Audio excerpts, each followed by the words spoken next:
El corazón del actor. Edgar Allan Poe. Es cierto, siempre he sido nervioso, muy nervioso, terriblemente nervioso. Pero ¿por qué afirman ustedes que estoy loco? La enfermedad había agudizado mis sentidos, en vez de destruirlos o embotarlos, y mi oído era el más agudo de todos. Oía todo lo que pudo oírse en la tierra y en el cielo. Muchas cosas oí en el infierno. ¿Cómo puedo estar loco entonces? Escuchen y observen con cuánta cordura, con cuánta tranquilidad les cuento mi historia. Me es imposible decir cómo aquella idea me entró a la cabeza por primera vez, pero, una vez concebida, me acosó noche y día. Yo no perseguía ningún propósito, ni tampoco estaba colérico. Quería mucho al viejo. Jamás había hecho nada malo. Jamás me insultó. Su dinero no me interesaba. Me parece que fue su ojo. Sí, eso fue. Tenía un ojo semejante al de un buitre, un ojo celeste y velado por una tela. Cada vez que lo clavaba en mí, se me elevaba la sangre, y así, poco a poco, muy gradualmente, me fui decidiendo a matar al viejo y librarme de aquel ojo para siempre. Presten atención, ahora. Ustedes me toman por loco, pero los locos no saben nada. En cambio, si hubiera podido verme, si hubieran podido ver con qué habilidad procedí, con qué cuidado, con qué previsión, con qué disimulo, me puse a la obra. Jamás fui amable con el viejo que la semana antes de matarlo. Todas las noches, hacia las 12, hacía yo girar el picaporte de su puerta y lo abría. Oh, tan suavemente. Y entonces, cuando la abertura era lo bastante grande para pasar la cabeza, levantaba una linterna sorda, cerrada, completamente cerrada, de manera que no se viera ninguna luz, y tras ella pasaba la cabeza. Oh, ustedes se hubieran reído al ver cuán astutamente pasaba la cabeza. La movía lentamente, muy, muy lentamente, a fin de no perturbar el sueño del viejo.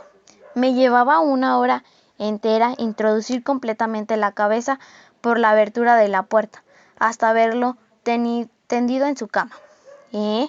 ¿Es que un loco hubiera sido tan prudente como yo? Y entonces, cuando tenía la cabeza completamente dentro del cuarto, abría la linterna cautelosamente. Oh, tan cautelosamente. Sí, cautelosamente iba abriendo la linterna, pues crujían las bisagras. La iba abriendo lo suficiente para que un solo rayo de luz cayera sobre el ojo del buitre. Y esto lo hice durante 7 largas noches. Cada noche a las 12, pero siempre encontré el ojo cerrado. Y por eso me era imposible cumplir mi obra, porque no era el viejo quien me irritaba, sino el mal de ojo. Y por la mañana, apenas iniciando el día, entraba sin miedo en su habitación y le hablaba resueltamente, llamándolo por su nombre con voz cordial y preguntándole cómo había pasado la noche. Ya ven, ustedes que tendría que haber sido un viejo muy astuto para sospechar que todas las noches, justamente a las 12, iba yo a mirarlo mientras dormía. Al llegar a la 8ª noche, procedí con mayor cautela que de costumbre al abrir la puerta. El minutero de un reloj se mueve con más rapidez de lo que se movía mi mano. Jamás, antes de aquella noche, había sentido el alcance de mis facultades, de mi sagacidad. Apenas lograba contener mi impresión de triunfo. Pensar que estaba ahí abriendo poco a poco la puerta y que él ni siquiera soñaba con mis secretas intenciones o pensamientos. Me reí entre dientes ante esta idea y quizá me oyó, porque lo sentí moverse repentinamente en la cama, como si sobresaltara. Ustedes pensarán que me eché hacia atrás, pero no. Su cuarto estaba tan negro como la pez, ya que el viejo cerraba completamente las persianas por miedo a los ladrones. Yo sabía que le era imposible distinguir la abertura de la puerta y seguí empujando suavemente, suavemente. Había ya pasado la cabeza y me disponía a abrir la linterna, cuando mi pulgar resbaló en el cierre metálico y el viejo se enderezó en el lecho, gritando: ¿Quién está ahí? Permanecí inmóvil, sin decir palabra. Durante una hora entera no moví un solo músculo, y en todo ese tiempo no oí que volviera a tenderse en la cama. Seguí sentado, escuchando, tal como yo lo había hecho, noche tras noche, mientras escuchaba en la pared los taladros cuyo sonido anuncia la muerte. Oí de pronto un leve quejido, y supe que era el quejido que nace del terror. No expresaba dolor o pena. Oh, no, era el ahogado sonido que brota del fondo del alma cuando el espanto la sobrecoge. Bien, conocía yo ese sonido. Muchas noches, justamente a las 12, cuando el mundo entero dormía, surgió mi pecho, ahondado con su espantoso eco, los terrores que me enloquecían. Repito, que lo conocía bien. Comprendí lo que estaba sintiendo el viejo y le tuve lástima, aunque me reía en el fondo de mi corazón. Comprendí que había estado despierto desde el primer leve ruido, cuando se movió en la cama. Había tratado de decirse que aquel ruido no era nada, pero sin conseguirlo, pensaba: no es más que el viento en la chimenea, o un grillo que chirrió una sola vez. Se había tratado de darse ánimo con esas suposiciones, pero todo era en vano. Todo era en vano, porque la muerte se había aproximado a él, deslizándose furtiva y envolvía a su víctima. Y la fúnebre influencia de aquella sombra imperceptible era la que lo movía a sentir, aunque no podía verla ni oírla, a sentir la presencia de mi cabeza dentro de la habitación. Después de haber esperado largo tiempo con toda paciencia sin oír que volviera a acostarse, resolví abrir una pequeñísima ranura en la linterna. Así lo hice.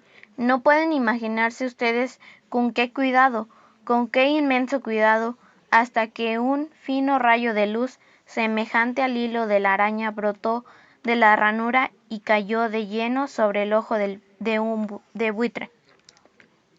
Estaba abierto de par en par, y yo empecé a enfurecerme mientras lo miraba. Lo vi con toda claridad, de un azul apagado y con aquella horrible tela que me elevaba hasta el tuétano. Pero no podía ver nada de la cara o del cuerpo del viejo, pues, como movido por un instinto, había orientado el haz de la luz exactamente hacia el punto maldito. ¿No les he dicho ya que las que toman erradamente por locura es sólo una excesiva agudeza de los sentidos? En aquel momento llegó a mis oídos un resonar apagado y presuroso, como el que podría ser un reloj envuelto en algodón. Aquel sonido también me era familiar. Era el latir del corazón del viejo. Aumentó aún más mi furia, tal como el redoblar de un temblor estimula el coraje de un soldado. Pero, incluso entonces, me contuve y seguí callado.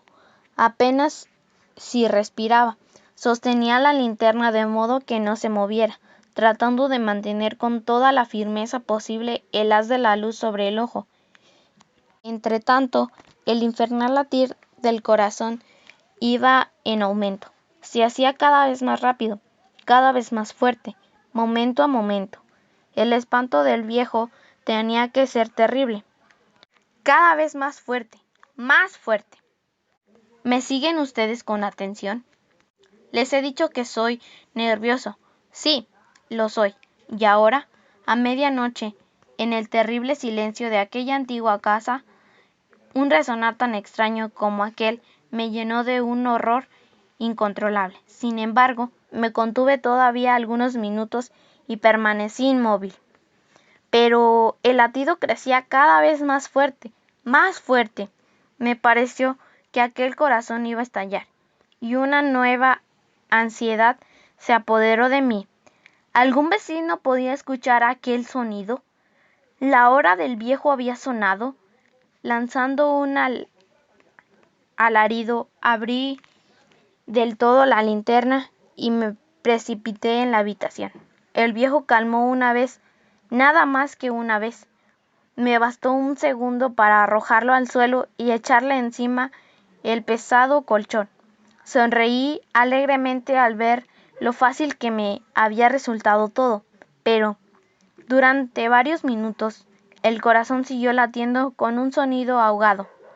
Claro que no, me preocupaba, pues nadie podría escucharlo a través de las paredes. Cesó, por fin, de latir. El viejo había muerto. Levanté el colchón y examiné el cadáver. Sí, estaba muerto, completamente muerto. Apoyé la mano sobre el corazón y la mantuve así largo tiempo. No se sentía el menor latido. El viejo estaba bien muerto. Su ojo no volvería a molestarme. Si ustedes continúan tomándome por loco, dejarán de hacerlo cuando les describa las astutas precauciones que adopté para esconder el cadáver. La noche avanzaba, mientras yo cumplía mi trabajo con rapidez, pero en silencio. Ante todo, descuarticé el cadáver. Le corté la cabeza, brazos y piernas.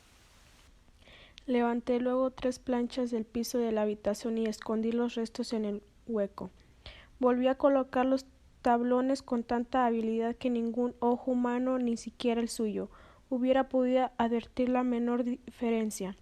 No había nada que lavar, ninguna mancha, ningún rastro de sangre. Yo era demasiado precavido para eso. Una cuba había recogido todo. Ja. Cuando hube terminado mi tarea eran las 4 de la madrugada, pero seguía tan oscuro como a medianoche en momentos en que se oían las campanadas de la hora. Golpearon a la puerta de la calle, acudí a abrir con toda la tranquilidad, pues, ¿qué podía temer ahora? Hallé a 3 caballeros que se presentaron muy civilmente como oficial de policía. Durante la noche un vecino había escuchado un alarido, por la cual se sospechaba la posibilidad de algún atentado. Al recibir este informe en el puesto de policía, habían comisionado a los 3 agentes para que registraran el lugar. Sonreí, pues, ¿qué tenía que temer de la bienvenida de los oficiales? Y les expliqué que yo había lanzado aquel grito durante una pesadilla. Les hice saber que el viejo se había asustado a la campaña. Llevé a los visitantes a recoger la casa y los invité a que revisaran bien. Finalmente acabé conduciéndolos a la habitación del muerto. Les mostré sus caudales intactos y como cada cosa se hallaba en su lugar. En el entusiasmo de mis confidencias traje sillas a la habitación y pedí a los 3 caballeros que descargaran allí de su fatiga, mientras yo mismo, con la audiencia de mi perfecto triunfo, colocaba mi silla en el exacto punto bajo el cual reposaba el cadáver de mi víctima. Los oficiales se sentían satisfechos. Mis modales los habían convencido. Por mi parte, me hallaba perfectamente cómodo. Sentaronse y hablaron de cosas comunes, mientras yo les contestaba con animación. Más al cabo de un rato, empecé a notar que me ponía pálido y desde que se marchaban, me dolía la cabeza y creía recibir un zumbido en los oídos, pero los policías continuaban sentados y charlando. El zumbido se hizo más intenso, seguía resonando y era cada vez más intenso. Hablé en voz muy alta para librarme de esa sensación, pero continuaba lo mismo y se iba haciendo cada vez más clara, hasta que, al fin, me di cuenta de que aquel sonido no se pronunciaba dentro de mis oídos. Sin duda, debí de ponerme muy pálido para seguir hablando con creciente soltura y levantando mucho la voz. Empero, El sonido aumentaba, y que podía ser yo, era un resonar apagado y presuroso, un sonido como el que podía ser un reloj envuelto en algodón. Yo jodeaba, tratando de recobrar el aliento, y, sin embargo, los policías no habían oído nada. Hablé con mayor rapidez, con vehemencia, pero el sonido crecía continuamente. Me puse en pie y discutí sobre insignificancias en voz muy alta y con violentas gesticulaciones, pero el sonido crecía continuamente. ¿Por qué no se iban? Anduve de un lado a otro, a grandes pasos, como si las observaciones de aquellos hombres me enfurecieran, pero el sonido crecía continuamente. ¡Oh, Dios! ¿Qué podía hacer yo? Lancé espumarajos de rabia, maldije, juré, balanceando la silla sobre la cual me había sentado. Raspé con ella las tablas del piso, pero el sonido sobrepujaba todos los crecía y sin cesar, más alto, más alto, más alto, y entretanto los hombres seguían charlando plácidamente y sonriendo. Era posible que no oyeran. ¡Santo Dios! No, no. Claro que oían y que sospechaban, sabían, y se estaban burlando de mi horror. Sí, así lo pensé y así lo pienso hoy. Pero cualquier cosa era preferible a aquella agonía. Cualquier cosa sería más tolerable que aquel escarnio. No podía soportar más tiempo sus sonrisas hipócritas. Sentí que tenía que gritar o morir. Y entonces, otra vez, escuchen, más fuerte, más fuerte, más fuerte. Basta ya de fingir. Malvados, aúlle. Confieso que lo maté. Levanten esos tablones, ahí donde está latiendo su horrible corazón. Fin.